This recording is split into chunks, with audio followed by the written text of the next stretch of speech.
everybody here in this live clean energy transition slot or morning, which is in fact dedicated to only this sub-program for the entire morning. And you see the agenda, and Martin has already prepared the agenda. Welcome from my side as well. If we look at, I give you some insights. Partially, this is a repetition of what we have heard already on Wednesday, but still I want to give an introduction and overview about the Live Clean Energy Transition call. And on the next slide, you can see where we come from, where this, in fact, this sub-program comes from. It was in 2003, 2013, the Intelligent Energy Europe program, which has created, in fact, these activities on energy efficiency. And in that period, roughly 1,000 projects have been financed, have been funded and supported in energy efficiency and renewable energy sources. After that, in 2014 to 2020, in fact, this part of the activities of funded activities has been implemented, included in Horizon 2020 energy efficiency. So in these 7 years, in fact, that also we funded some 400 projects, and the budget about in this period was about 800 million euros. And then the market uptake, the market related activities of these energy efficiency areas have been transferred to Live Clean Energy Transition. Live Clean Energy Transition means it's a sub-program under the LIFE program, because the LIFE program, the environment program, the Live Nature Environment program exists since 30 years, and the Live Clean Energy Transition sub-program has been added there as a fourth sub-program. So we are now in the period 21 to 27. We have available 1 billion euros for the 7 years, so a bit more than 100 million euros per year are available in this area. The key objectives of that are creating market conditions and also regulatory enabling conditions, in fact, for the clean energy transition, with a focus here in this area on non-technological aspects. This has always had and still has and will have a very strong link to energy policy and supporting the implementation of EU legislation. We speak here about the European Green Deal, and we are here in CINEA agency as well. We are funding a lot of programs supporting the implementation of the European Green Deal. That's also the reason why we call ourselves the Green Deal Agency. So the European Green Deal, the Energy Union, meaning the target 2030 in the energy and climate field, but also the European Union's 2050 long-term decarbonization strategy. These are the areas where we work in and which we want to support with the programs we have in our hand.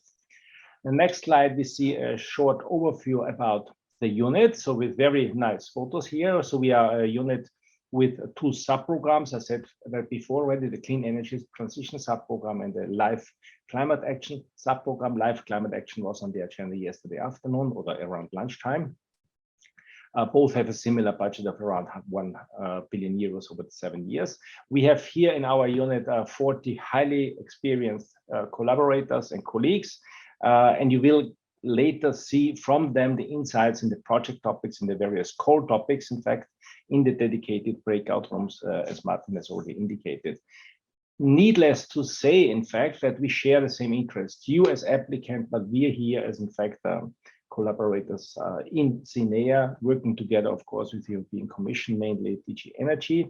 We have the same interest, in fact, to implement the available budget in the most efficient and impactful way. So respecting the applicable rules, that's very clear, but and also bringing projects to an end. Before we have projects in our hand, of course, we need your applications, we need your interest, we need your aspirations, we need your ideas, in fact, to come to us, in fact, and to apply for funding. And we hope that these info days, we are holding now the 3 days, but there are also national info days at national level, but these European info days are during the last 3 days, in fact, help you, in fact, to find your way through for applying for funding in this specific topic. Also today, to say we have this call every year, so it's not a unique one. So every year we have a call for a proposal on the in the LIFE program as such, but in particular to say here on the clean energy transition area. So you can also come the subsequent years, the coming years, in fact, to us for and ask for funding. The next slide shows a short overview about, again, the LIFE program as such. There in the middle column, in fact, the 4 sub-programs. The very start of the LIFE program was Nature and Biodiversity and Circular Economic Quality of Life. Was not called like that in the past. The second one was called Environment. In 2014, the LIFE program got the third subprogram, climate mitigation and adaptation. And the fourth subprogram is now the clean energy transition since 21, since last year. So we have the second call, in fact, launch now under this subprogram. The subprograms aims at facilitating the transition towards an energy efficient, renewable energy based, climate neutral and resilient economy.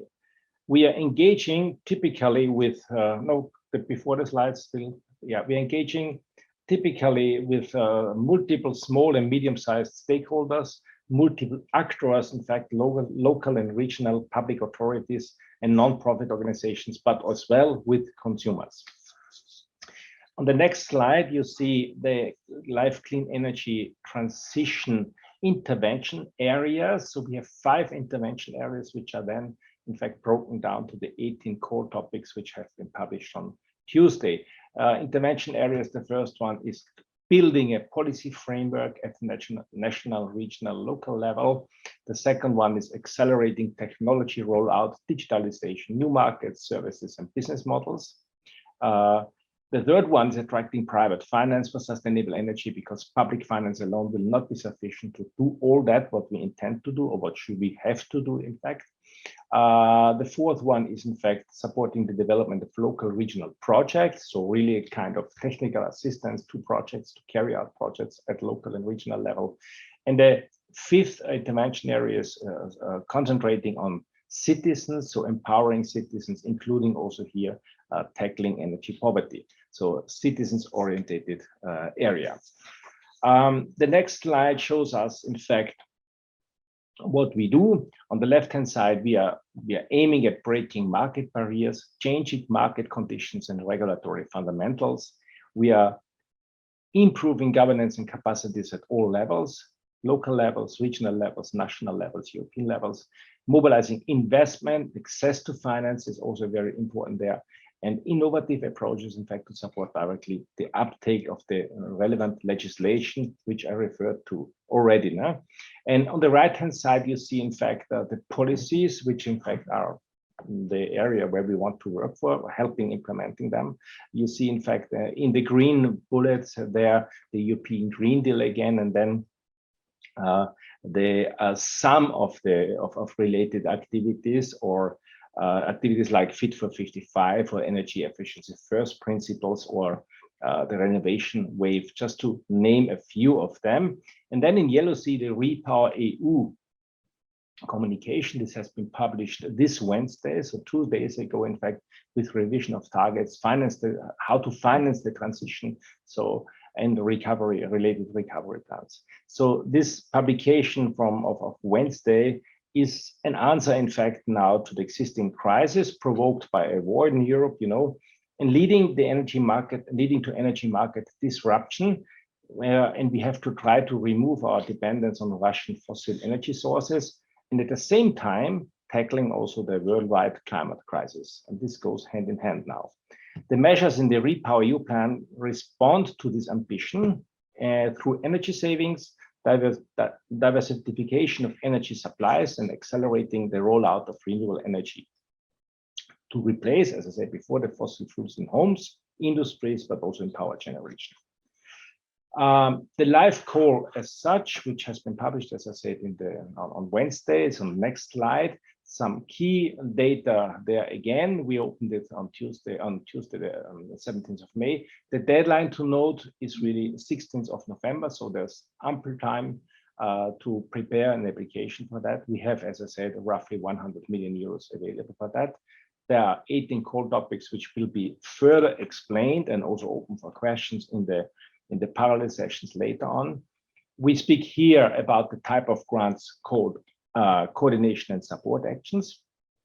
We have a very high funding rate, 95%, sorry, and to have to apply electronically via the EC's funding and tender portal, which you most likely already know because that has not changed comparing to the past.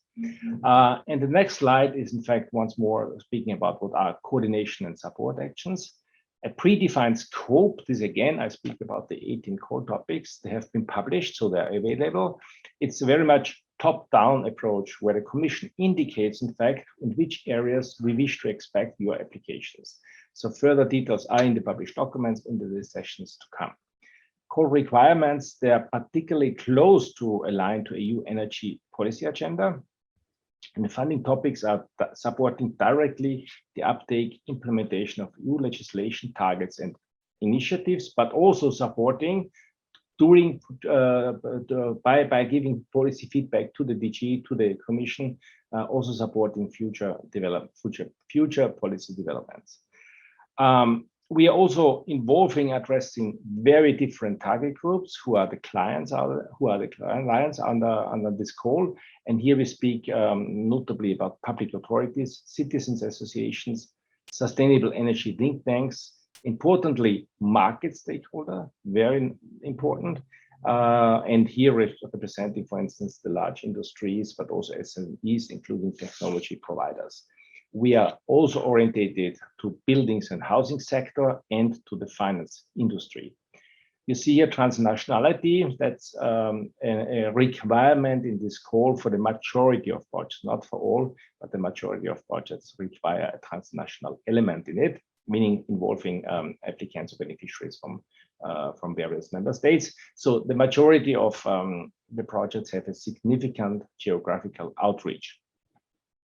We have financed mainly labor costs, no equipment costs, so no direct investments in infrastructure to be expected. Mainly labor cost. Why? Because a very high part of the budget will be, let's say, dedicated to coordination effort, to organizational coordination effort. That's the reason for that. And all that is feeding back to EU lawmaking, EU-wide, national and local decision making. As I said before, co-funding rate is 95%, and this is high compared to other programs in order to stimulate your interest, but at the same time also to demonstrate the value of real implementation of policy on the ground in the field of clean energy transition. So coming really to a real clean energy transformation these days, responding to the crisis we are in for the moment. The next slide just indicates where you can get more information. Most of these elements you see really on the webpage, and you can find them. We have the call for proposals published there. We have a live webpage, so you easily find that EU Live or Live CINEA. You can really find immediately our live webpage. There's also a multi-annual work program covering the first 4 years of this programming period. We have a workshop now late after me by Sylvia given how to write an excellent proposal. We have detailed presentations. They will be recorded, so also available later on the CINEA webpage. And there's an eGrants online manual as well available for you. So in fact, we hope that you find your way through and to come up with your idea. And on the last slide, in fact, invitation, keep in touch with us. So we are celebrating 30 years of life. So life is really existing since long times. There are various channels where you can follow us, where you can find information. And one element apart from our website, I want to mention here is the live newsletter, the Clean Energy newsletter, in fact. Both newsletters, the live newsletter and the Clean Energy newsletter. In fact, there you get also valuable information about ongoing activities. The Clean Energy newsletter covers not only live, but covers 8 funding programs, of course, orientated on clean energy. So it's very interesting to see also that outside the live program to other programs, what is happening. You have their information about platform meeting, whatever horizontal meeting, etc. So please inscribe if you have not yet done that. The live newsletter and the Clean Energy newsletter are for sure an element which help you as well to get, if not yet known, to get the live program better known. So by saying that, keep in touch with us by these channels, by these communication channels, and then I close here. Thank you for your interest being with us. I see we have more than 250 participants for the moment. That's very appealing. And I hand over to my next one, or to give it back the floor to Martin to introduce the next session. Thank you very much.